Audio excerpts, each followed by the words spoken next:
Hello, I'm Morten Frost.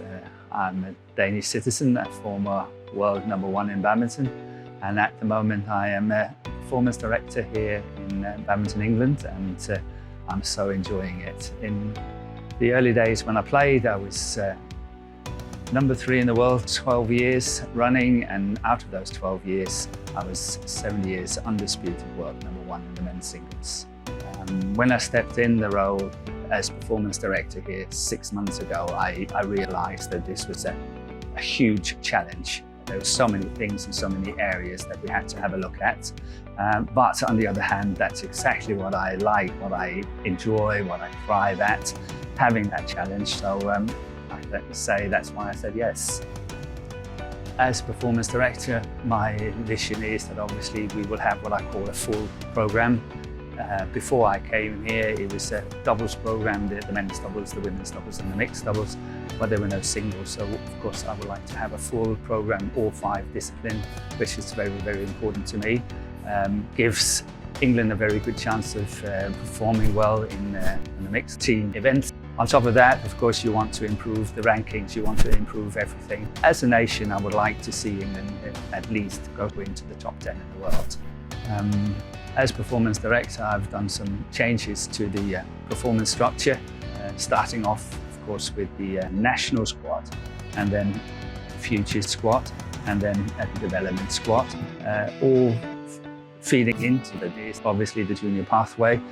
What I have sort of designed in this is that as and when you are reaching the national squad, I don't want to force people to be here at the NBC, at the National Badminton Centre. If you want to have your own setup, go somewhere else. If you don't think that we are good enough, I obviously think we are very, very good.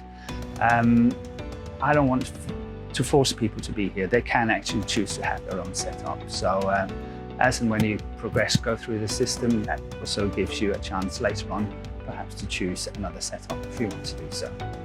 Creating this structure, I've been thinking quite a lot about what I think is right for the setup and where to go. I think the NBC here is playing a pivotal role in developing badminton in the country.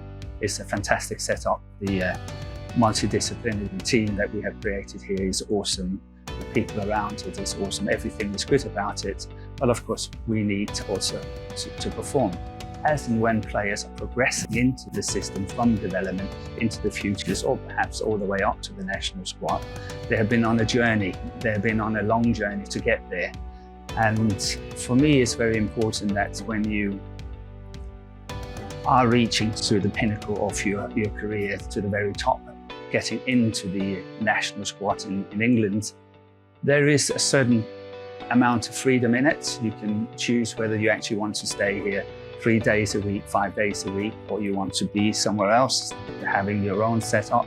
Because in a way, I think that, you know, as a player, if you want to do that, I think the player has earned it. So to me, I hope by creating this opportunity for players as and when they get to the national squad, they have that freedom of setting up their own training environment if they choose to do so. I obviously believe they will choose the NBC, but that's another matter.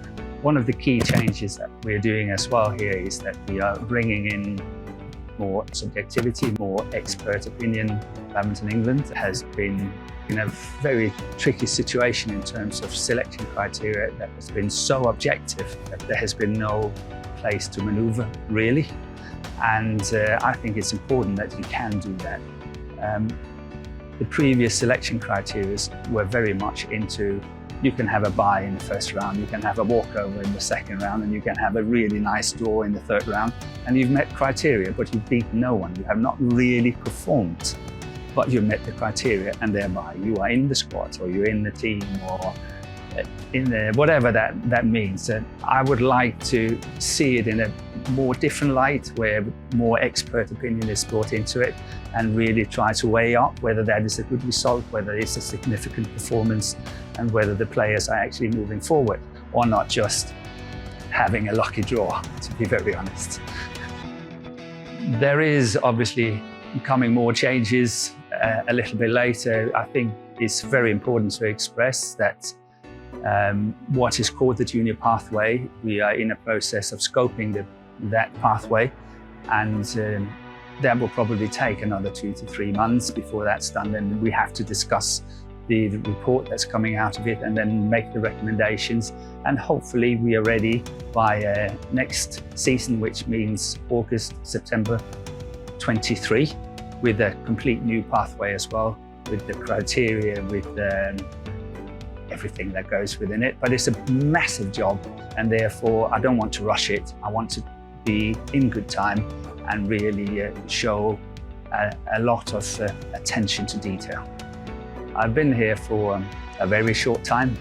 Hopefully I'm going to stay for a long time, and things are, to me, looking extremely exciting. There's so many changes, there's so many things to go forward, so I'm really looking forward to it.